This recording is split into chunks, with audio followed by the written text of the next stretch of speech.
नमस्कार दोस्तों, आज की इस वीडियो में हम आज के इंडियन एक्सप्रेस के जो इम्पोर्टेंट आर्टिकल्स हैं और वो हमारे बीपीएससी पॉइंट ऑफ व्यू से रिलेवेंट हैं उसको हम देखेंगे। आपका ये काम रहेगा कि इस वीडियो को सुनने के बाद आप न्यूज़पेपर को एक बार देखेंगे और जो आर्टिकल्स बताए गए हैं उनको ज़रूर पढ़िए। जो भी फैक्ट्स हाईलाइट कराए जाएंगे उसको अगर आप लिखते हैं, नोट करते हैं तो ज़रूर से नोट करिए, ठीक है। और जो मेंस के आर्टिकल बताए जाएंगे पढ़ने के लिए वो ज़रूर पढ़िए। This is just a guide video. आप इससे अपने प्रिपरेशन को और अपने न्यूज़पेपर को पढ़ने की आदत को स्ट्रीमलाइन कर सकते हैं। पहला न्यूज़ जो रिलेवेंट है हमारे लिए कि supreme court questions mayor pole result of Chandigarh. तो चंडीगढ़ का इशू चल रहा था काफ़ी दिनों से।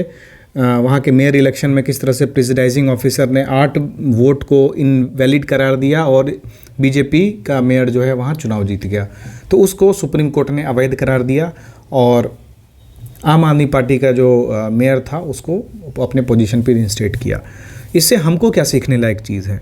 इससे हम सीख सकते हैं कि पार्लियामेंट्री डेमोक्रेसी में किस तरह से डिफरेंट स्टेक होल्डर्स ही उसको बचाने का भी काम करते हैं और उसको बिगाड़ने का भी काम करते हैं। अभी देखिए, कोई इलेक्शन प्रोसेस में दिक्कत हो गई लेकिन supreme court acted as the protector of constitution. Constitution में जो इलेक्टोरल डेमोक्रेसी को स्ट्रेंथन करने की बात कही गई है, कॉन्स्टिट्यूशन में जो इलेक्शन को इतनी तरजीह दी गई है, इलेक्शन कमीशन को इंडिपेंडेंट रखने की बात कही गई है, तो यहाँ पे सुप्रीम कोर्ट ने ये चीज़ प्रूव किया है। इसको आप एक जगह और यूज़ कर सकते हैं। याद करिए, रिसेंट में इलेक्शन कमीशन से रिलेटेड अपॉइंटमेंट बिल आया है। वो अपॉइंटमेंट बिल में चीफ जस्टिस को एक्सक्लूड करके एक यूनियन मिनिस्टर को डाला गया है। तो उस संदर्भ में ये कहा जा सकता है कि जहाँ independency of independency of election commission ensure नहीं की जा रही थी, ठीक है, तो नहीं की जाएगी। तो इस तरह के एग्जाम्पल्स हो सकते हैं जो कि रिसेंट में भी ये वाला हुआ है, ठीक है। एक डायरेक्ट प्रहार हो जाएगा, लेकिन थोड़ा उसको अपने शब्दों में लिख देंगे तो ज़्यादा सही रहेगा। तो ये आप उस एग्जाम्पल में, उस कॉन्टेक्स्ट में यूज़ कर सकते हैं इस न्यूज़ को। दूसरा है महाराष्ट्र क्लियर्स 10% मराठा कोटा। देखिए, ये कोटा रिजर्वेशन अभी फिर से एक नया उबाल आया है। जो मंडल टाइम था 1990 के टाइम पे, अभी फिर से एक नया उभर के आया है। अभी देखिए, बिहार में कास्ट सेंसस हुआ, मराठा रिजर्वेशन कल लागू कर दिया वहाँ की सरकार ने। भले वो 50% जो लिमिट है उसको क्रॉस करता है, तो वो बोलते हैं कि बिहार भी तो क्रॉस किया है, बहुत सारी स्टेट जैसे देखें तो मध्य प्रदेश ने भी क्रॉस किया है।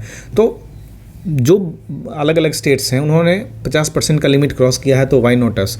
इलेक्शन टाइम है, मराठा रिजर्वेशन दे के वहाँ की जो डिस्कंटेंट पॉपुलेशन है उसको अपने पक्ष में करने का एक प्लान है ये।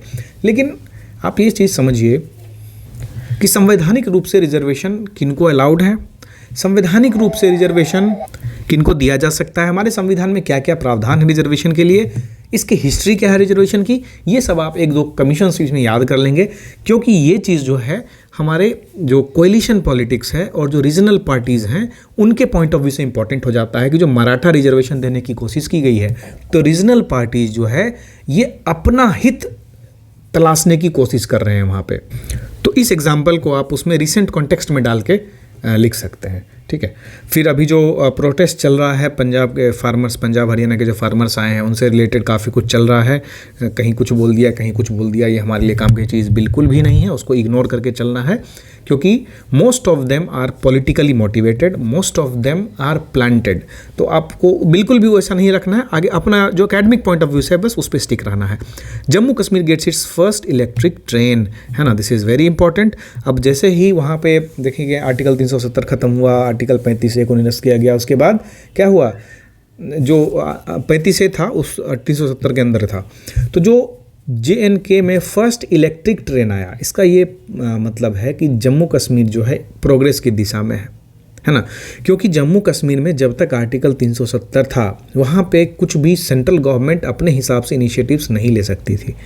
दे were bound to the legislature, they are bound to the executive of that state किसी भी चीज़ को इम्प्लीमेंट करने के लिए। लेकिन अब वैसा नहीं है। तो प्राइम मिनिस्टर इस पे कहते भी हैं कि जो union territory is on development track, है ना। बस इतना जानने की ज़रूरत है, इससे ज़्यादा नहीं। क्या होना नहीं होना, वैसे भी इलेक्शन टाइम है तो ये सब खूब चलेगा अभी, ठीक है। हाँ, Indian team flies to seal FTA। अभी देखियो FTA क्या है। FTA है फ्री ट्रेड एग्रीमेंट, किसके साथ, इंडिया और UK के साथ।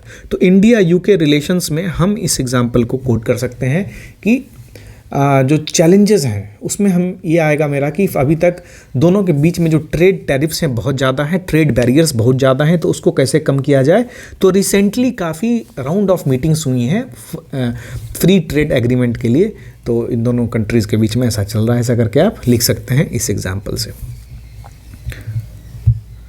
इसके बाद ऐसा कुछ है नहीं। ये जो न्यूज़ है ये वही मराठा रिजर्वेशन से रिलेटेड है। ऑलरेडी 2 बार उसको निरस्त किया जा चुका है, लेकिन फिर तीसरी बार वो कोशिश कर रहे हैं, है ना। तो ये पूरा न्यूज़ जो उससे रिलेटेड है, तो इसमें 2 कमीशन और एक पैनल बनाया गया, नारायण राणे पैनल रिसेंटली में, और गायकवाड़ कमीशन और सुकरे कमीशन मराठा रिजर्वेशन के लिए दिया गया था। तो ऐसा पूछ सकते हैं कि Gaikwad commission and Sukre commission recently in news is related to किससे, तो मराठा रिजर्वेशन से। तो ये चीज़ पूछा जा सकता है, इसके लिए ये इंपॉर्टेंट है। बाकी इसमें और कुछ भी नहीं है। अब आगे चलते हैं। WHO launches digital health platform agreed upon in India in G20 presidency. जो इंडिया ने G20 प्रेसिडेंसी होस्ट की थी उस टाइम पे एक इनिशिएटिव लॉन्च किया गया था, that was GIDH, global initiative on digital health.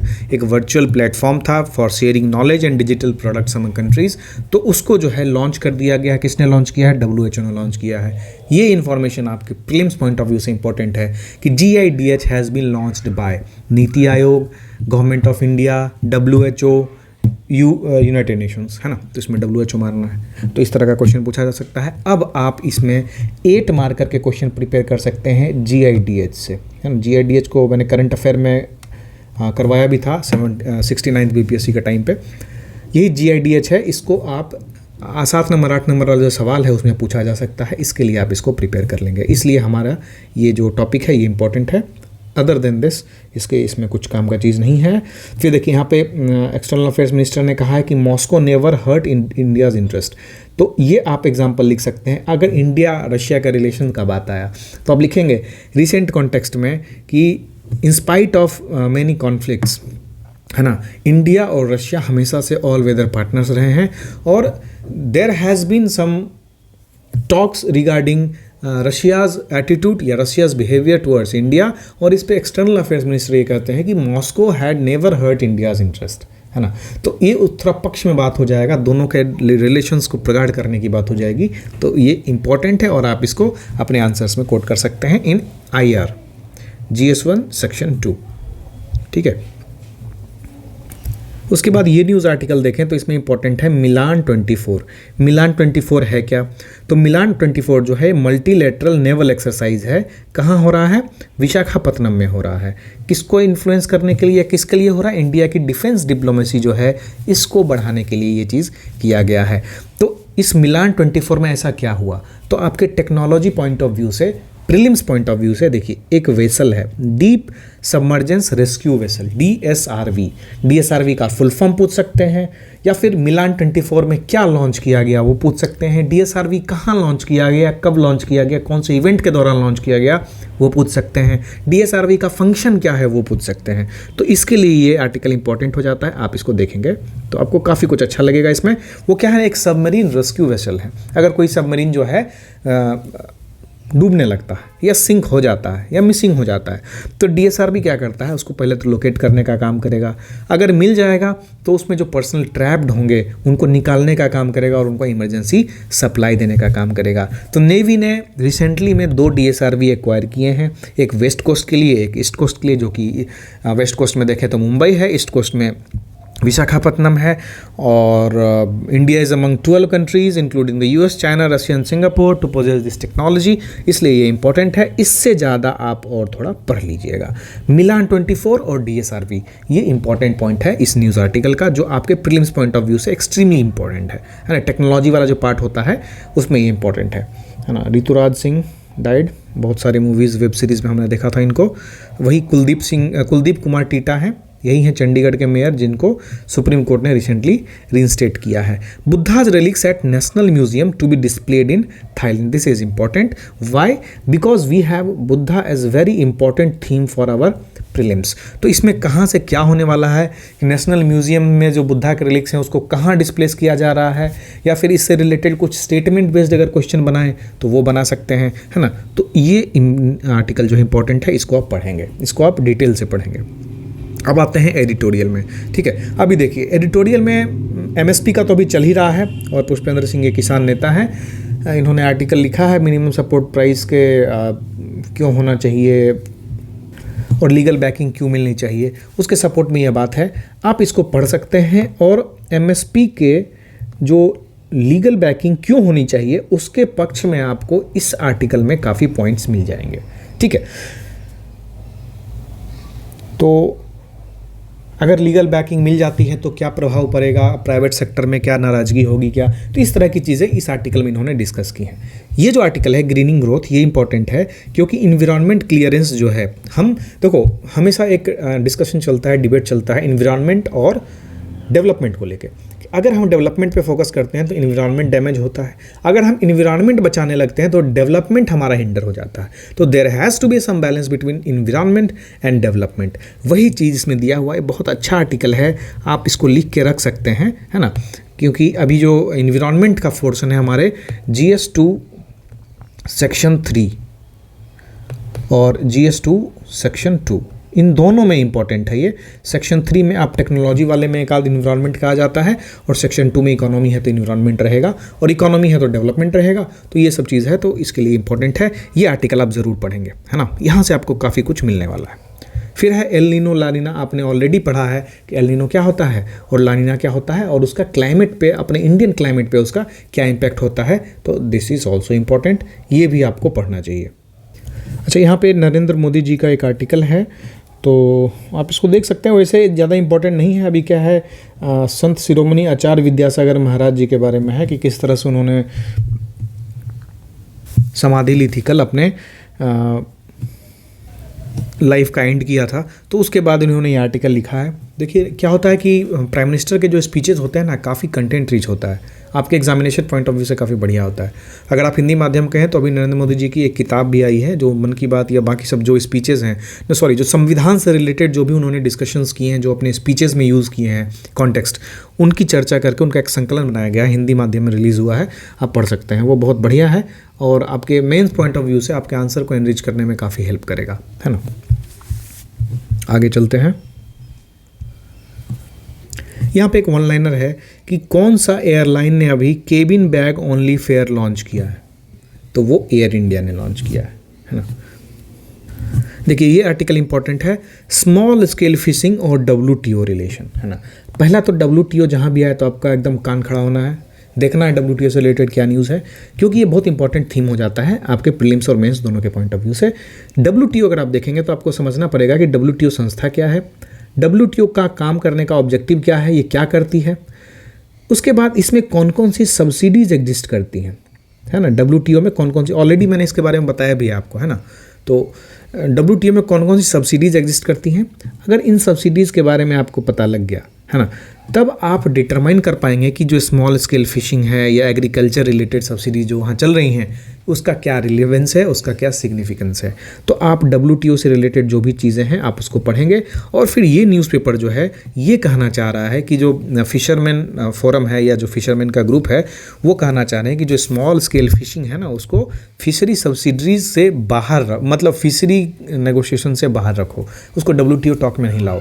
देखो WTO टॉक में लाने का मतलब क्या होता है कि जैसे शिपिंग कम्युनिटी है ना, यहाँ पे 100 लोग हैं, इन 100 लोग को सरकार जो है सब्सिडी दे रही है फिशिंग पे, लेकिन अगर वो आप एक्सपोर्ट कर रहे हैं, अगर ये शिपिंग, ये जो मछुआरे हैं इनको सब्सिडी मिला सरकार से, सब्सिडी लेके इन्होंने क्या किया कि अपना एक्सपोर्ट का बिजनेस चालू किया और अपने प्रोडक्ट्स को उन्होंने भेजना चालू किया वेस्ट में, यूरोप में।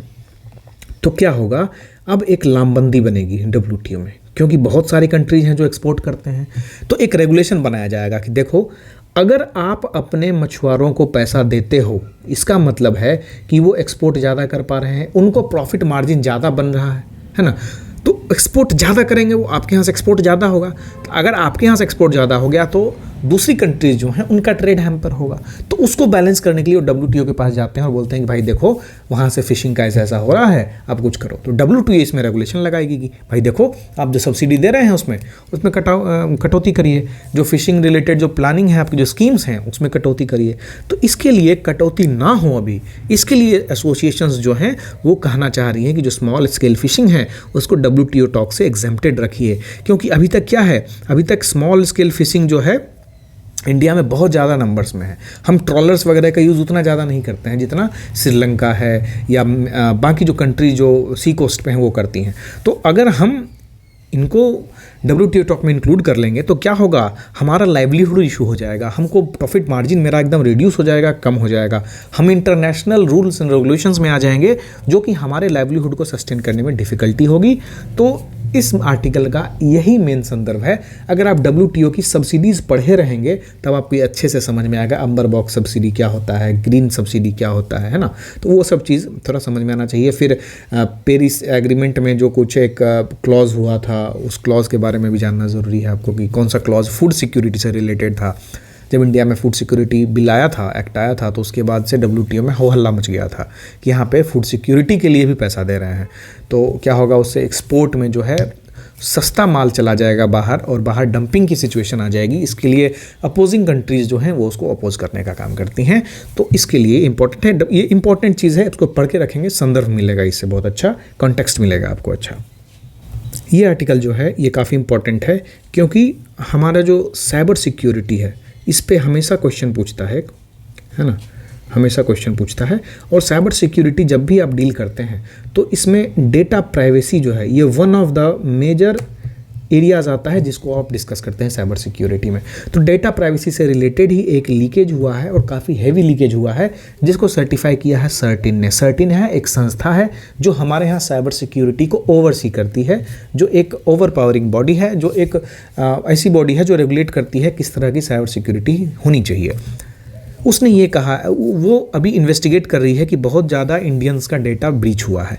कहाँ से डेटा ब्रीच हुआ है, तो EPFO से, BSNL से, फिर एयर इंडिया से और रिलायंस से, इन सब कंपनी से डेटा ब्रीच हुआ है। बहुत सारे इंडियंस का डेटा जो है वो GitHub एक प्लेटफॉर्म है जहाँ पे फ्री रिसोर्सेज मिलते हैं जो डेवलपर्स हैं उनके लिए। तो रॉ फॉर्मेट में डेटा वहाँ अपलोड किया गया था। उसको अभी IT मिनिस्ट्री और सर्टिन मिलके इन्वेस्टिगेट कर रहे हैं। हमारे लिए इंपॉर्टेंट क्या है, साइबर सिक्योरिटी का कभी भी कोई क्वेश्चन आए, even article 21 right to privacy का क्वेश्चन आए तो इसमें आप एक रिसेंट कॉन्टेक्स्ट दे सकते हैं कि क्यों ज़रूरी है ये बिल, है ना। फिर देखिए डेटा प्रोटेक्शन बिल काफ़ी न्यूज़ में था और हो सकता है डेटा प्रोटेक्शन एक्ट पे डिटेल से आए, अभी आने वाले एग्जाम्स में डिटेल से क्वेश्चन पूछा जाए। तो डेटा प्रोटेक्शन एक्ट से रिलेटेड अगर कोई आर्टिकल रहेगा तो उसमें आप इससे इंट्रोड्यूस कर सकते हैं कि recently a very big data breach of Indians was found uploaded on a certain website that is GitHub for some benefits। तो किस तरह से डेटा ब्रीच डेटा ब्रीच कैसे हो रहा है, डेटा को हम कैसे रेगुलेट कर रहे हैं इंडिया में, उसमें क्या और करने की ज़रूरत है, उसमें क्या क्या चैलेंजेस आ रहे हैं, ये सब लिख सकते हैं। फिर आप इसको चैलेंजेस ऑफ साइबर सिक्योरिटी में भी यूज़ कर सकते हैं कि साइबर सिक्योरिटी में क्या क्या चैलेंजेस हो रहे हैं अभी के टाइम पे, तो सर्टिन का क्या उसमें योगदान है, तो वो भी आप इसमें आराम से लिख सकते हैं, मेंशन कर सकते हैं, अच्छे मार्क्स मिलेंगे। ठीक है, यहाँ पे देखिए जो एक UN रेजोल्यूशन कुछ इंपॉर्टेंट रेजोल्यूशंस आपको याद रहने चाहिए, है ना। जैसे टेररिज्म से रिलेटेड कौन सा रेजोल्यूशन का नंबर क्या है, रशिया यूक्रेन से रिलेटेड जो एक रेजोल्यूशन पास हुआ था उसका नंबर क्या है, अभी रिसेंटली इजराइल और हमास वाले में एक रेजोल्यूशन मूव हुआ था उसका क्या नंबर है। जनरली पूछता नहीं है लेकिन एक स्टेप बढ़ के बताया जा रहा है कि अगर पूछेगा तो रेजोल्यूशन का नंबर पूछ सकते हैं, है ना, कि 2157 है, 2167 है, इस तरह का कौन सा रेजोल्यूशन नंबर है ना। तो ये आपको जानने की ज़रूरत है। फिर आपको UN के बारे में पूरा पता रहना है, UN के कितने ऑर्गन हैं, इनका हेडक्वार्टर कहाँ है, इनकी फंक्शनिंग कौन कैसे होती है, इसके प्रेसिडेंट कौन हैं, इसको ऑपरेट कौन करते हैं, कितने मेंबर्स हैं। जो UNSC है उसके बाद नेक्स्ट स्टेप इंपॉर्टेंट हो जाता है, UNSC के कितने मेंबर्स हैं, परमानेंट कितने हैं, टेम्पररी कितने हैं, इसका रिलेवेंस क्यों कभी ख़त्म हो रहा है, इसमें क्यों रिफॉर्म की ज़रूरत है। तो ये सब पॉइंट आप प्रिपेयर करना है यूनाइटेड नेशंस के बारे में। ठीक है, उसके बाद ये काफ़ी इंपॉर्टेंट आर्टिकल है, आर्टिकल 142। आर्टिकल 142 क्या है? आर्टिकल 42 जो है एक स्पेशल प्रोविज़न है। ये एक ऐसा स्पेशल पावर दिया हुआ है सुप्रीम कोर्ट को, जिसके तहत ये कहा गया है कि सुप्रीम कोर्ट के पास इनॉर्मस पावर्स हैं टू डू कंप्लीट जस्टिस। ऐसा चीज़ जो कोई भी रूल, रेगुलेशन, स्टैट्यूट या फिर कोई लॉ नहीं कर पा रहा है, तो उसको इंश्योर करने के लिए कि जो विक्टिम है उसको कंप्लीट जस्टिस मिले। जैसे रिसेंट केस में जो मेयर को विदाउट एनी रूल्स और रेगुलेशंस जो है उसको डिस्क्वालीफाई कर दिया गया, उसके 8 बैलेट जो हैं उसको निरस्त कर दिया गया था। तो इस संदर्भ में सुप्रीम कोर्ट का ये आर्टिकल 142 इंपॉर्टेंट हो जाता है। अब सुप्रीम कोर्ट के कौन कौन से पावर्स हैं, सुप्रीम कोर्ट के पावर्स क्या हैं, इसके स्पेशल पावर्स क्या हैं, स्पेशल पावर्स क्या हैं, कौन कौन से प्रोविजंस हैं, जैसे ओरिजिनल जुरिसडिक्शन क्या है, एपलेट जुरिसडिक्शन क्या है, और बाकी कौन कौन सी जुरिसडिक्शंस इसकी होती हैं, दिस इज़ ऑल्सो इम्पॉर्टेंट। अगला article, chip fabrication plant in India. Chip fabrication plant क्यों इंपॉर्टेंट है? क्योंकि जैसे हम ई व्हीकल के सेक्टर में अपने आप को प्रोजेक्ट करने की कोशिश कर रहे हैं, तो इसके साथ साथ जो हम इलेक्ट्रॉनिक्स इंडस्ट्री को बूस्ट कर रहे हैं, तो इन दोनों में एक चिप फैब्रिकेशन प्लांट की काफ़ी ज़रूरत है, जहाँ पे चिप मैन्युफैक्चर होते हैं, जहाँ पे चिप को फैब्रिकेट किया जाता है। तो अभी तक क्या हुआ है, जो राजीव चंद्रशेखर जी हैं उनसे शायद बात हुई है, उन्हीं का एक डिस्कशन पे बेस्ड है ये, इसमें काफ़ी कुछ फैक्ट मिलेगा, है ना। और this is also important for economics, क्योंकि 7 या 8 नंबर के सवाल यहाँ से पूछे जा सकते हैं। चिप मैन्युफैक्चरिंग इंडस्ट्री या सेमीकंडक्टर इंडस्ट्री ऑफ इंडिया, ये काफ़ी सनराइज इंडस्ट्री है और इससे रिलेटेड न्यूज़ काफ़ी बनते हैं। ये आर्टिकल इम्पॉर्टेंट है क्योंकि फॉरेस्ट से है। सुप्रीम कोर्ट किस तरह से फॉरेस्ट को बचाने के लिए फॉरेस्ट कंजर्वेशन एक्ट के लिए कितने सारे मॉडिफिकेशन सुप्रीम कोर्ट ने भी सजेस्ट किए। एनजीटी डिक्लेयर हुआ है इसके लिए कि एनजीटी प्रोटेक्ट करेगा सारी चीज़ों को। फिर और भी एक इकोसिस्टम बनाया गया ताकि इन्वायरमेंट प्रोटेक्शन हो सके, फॉरेस्ट कंजर्वेशन हो सके, तो उसी के लिए रिलेटेड ये आर्टिकल है। ये काफ़ी इंपॉर्टेंट आर्टिकल है, आप इसको पढ़ सकते हैं, है ना। एक क्वेश्चनियर फॉर्म में है, फॉरेस्ट कंजर्वेशन एक्ट से रिलेटेड, तो इसको आप पढ़ सकते हैं। This is also important. इसके बाद हमारे काम की चीज़ आज कुछ नहीं है। जो टॉपिक बताए गए हैं उसके जो बैकग्राउंड चीज़ें हैं आप उसको ज़रूर पढ़िए और उसको एक बार प्रिपेयर कर लीजिए, ठीक है। मिलते हैं अगले वीडियो में, धन्यवाद।